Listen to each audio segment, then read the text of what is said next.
Okay, folks, one more video here, and I'm going to talk about the properties, reactions, and some applications of some aromatics and halides. So remember, aromatics are those ring-like cycloalkanes, not just alkanes, cyclical hydrocarbons. And in terms of the cycloalkanes specifically, their properties are very similar to the alkanes. They'll combust well. They don't do a lot of other reactions. It's not easy to get them to do something like substitution that we're going to be talking about later. They're nonpolar. They have lower boiling points. The larger they get, the bigger their boiling points is. The bigger their boiling points are, I mean. But probably the one aromatic that is the sort of most critical one in terms of understanding it is that benzene. If you watch the previous video, you'll see that I discussed its delocalized double bond structure that allows it to be particularly stable, and as a result it's a good solvent for organic materials. So if you want to say lower the viscosity of something like gasoline so that it doesn't get sort of gummed up in car engines, you can use benzene. It's a relatively small molecule in comparison to octane, and that'll give it a lower density, and it'll dissolve in there well. And because it's very unreactive, it won't sort of react with the gasoline and change the gasoline. But what it can do then, as an organic solvent, as in something that's good at dissolving other organic compounds, is it can lower the viscosity and just make it so that they flow better and that they're a little bit easier to work with. So that's probably, I'm not going to go into a ton of applications here. That's just one example of an application of aromatic. If you search online, you can find tons, as you can with any of these organic compounds. It's hard to pick which ones to go into, so that's really all I'm going to talk about with that. Halides are interesting in their own way because you can, sorry, mind that, try that again. Because you can control sort of how many of these spokes are things like chlorines versus hydrogens, you can get a variable amount of polarity with that.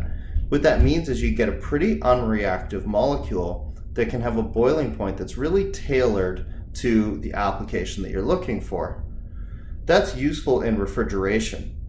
So for a while, these alkyl halides, one of the main applications that we had for them was that we would use them as the material that we're compressing and allowing to turn back into a gas to use as a refrigerant in something like an air conditioner or a refrigerator or something like that.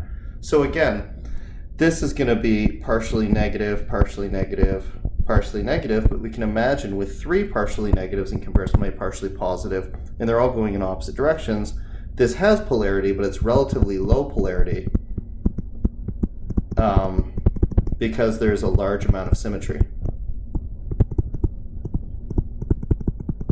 We can compare this, for example, to just having one chlorine in the molecule. And here we have the same polarity where this is going to be partially negative and this one's going to be partially positive. But because of the having less symmetry,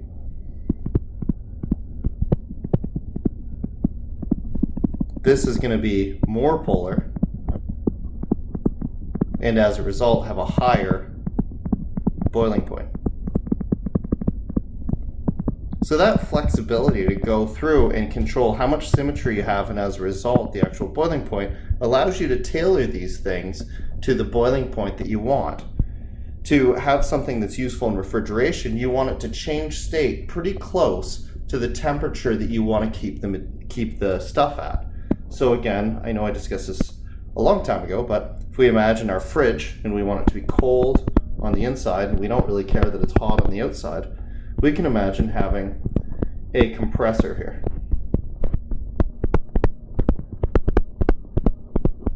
And so what would happen is gaseous alkyl halide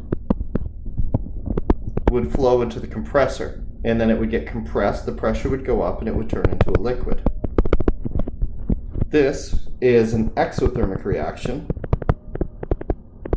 when you form those intermolecular forces associated with it being a liquid.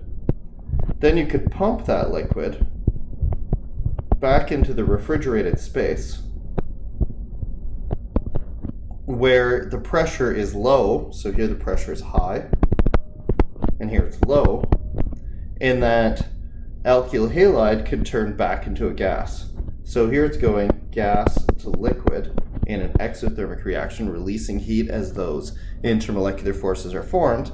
And here it's going to go liquid to gas in an endothermic reaction where energy is being absorbed to break the bonds between the individual molecules and allow it to go to a gas. And that's what's going to keep this cold, because it's going to use the energy from that environment to do it. And it's going to effectively take that energy and drop it outside the refrigerator.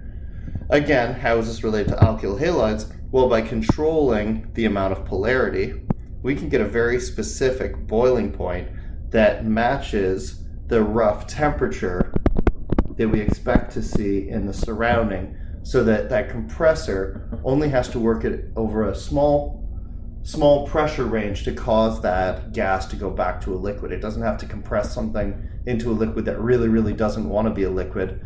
It could be just, a degree above where it's going to condense, and then with a little bit of added pressure, it'll condense in that exothermic reaction, putting it in the state that's going to allow for the endothermic reaction inside the refrigerated area.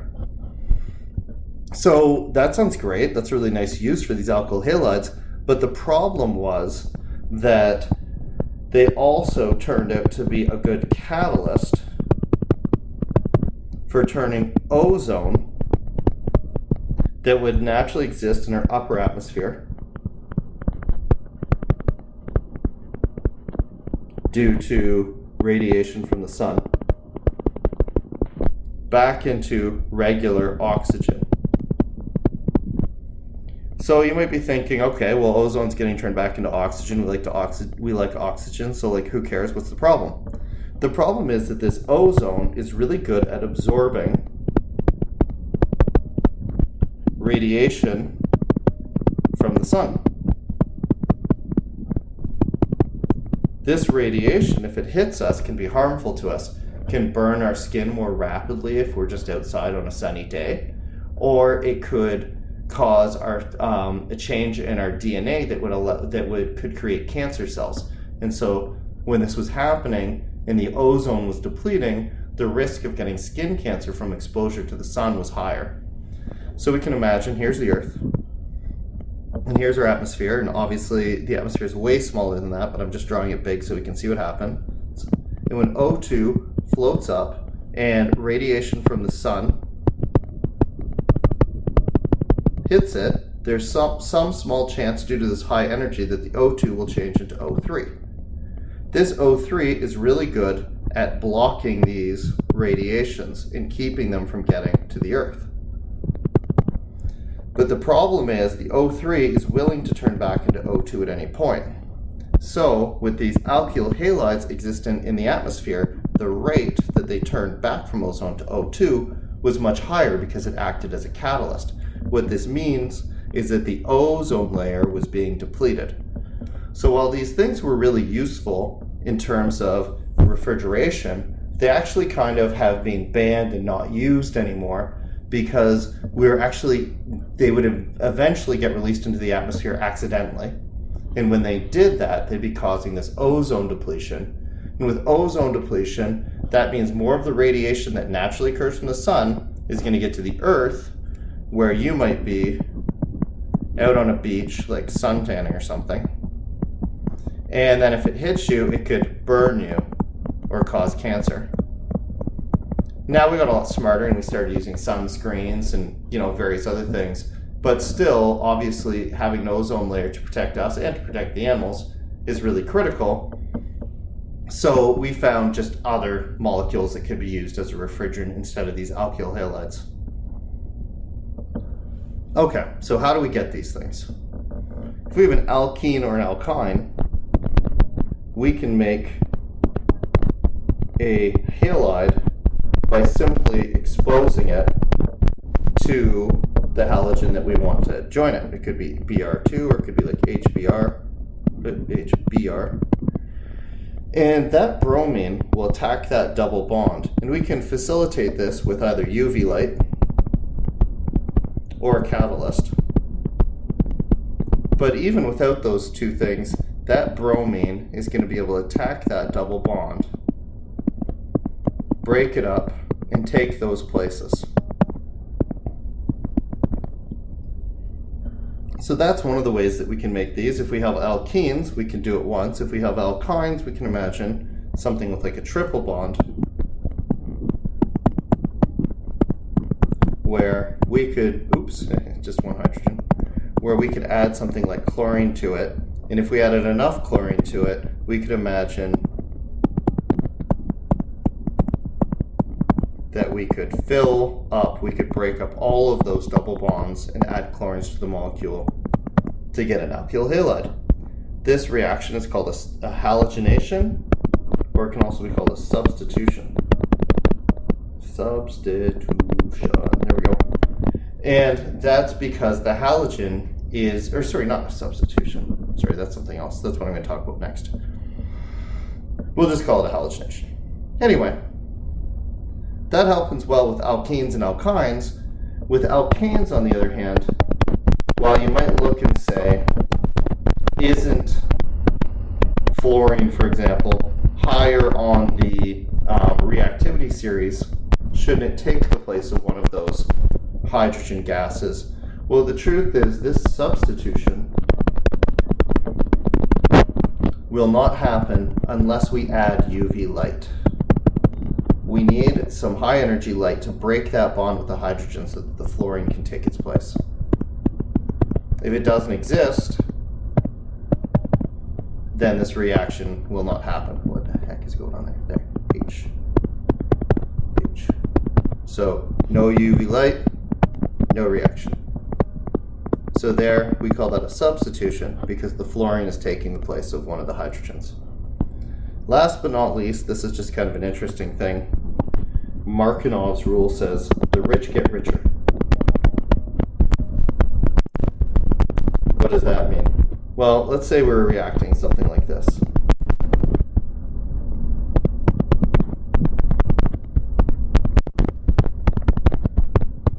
Here's an alkene, and we're going to throw in some chlorine.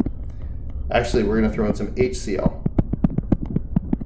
And what I want to know is when I break this up, am I going to get the chlorine on the middle carbon,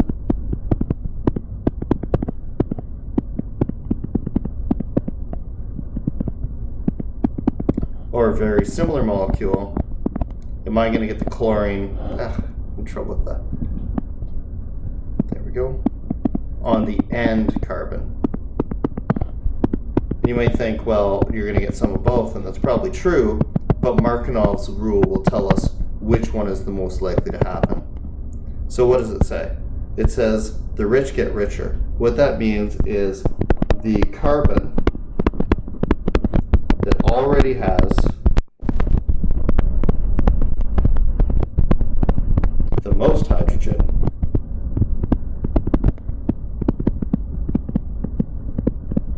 will get the next hydrogen.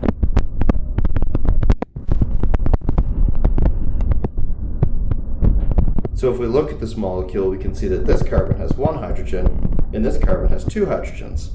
So whichever one already has the most hydrogen will get the next hydrogen. The rich get richer. So that means the hydrogen is going to join onto this guy, which means this is what's going to happen predominantly, and this will not happen as much.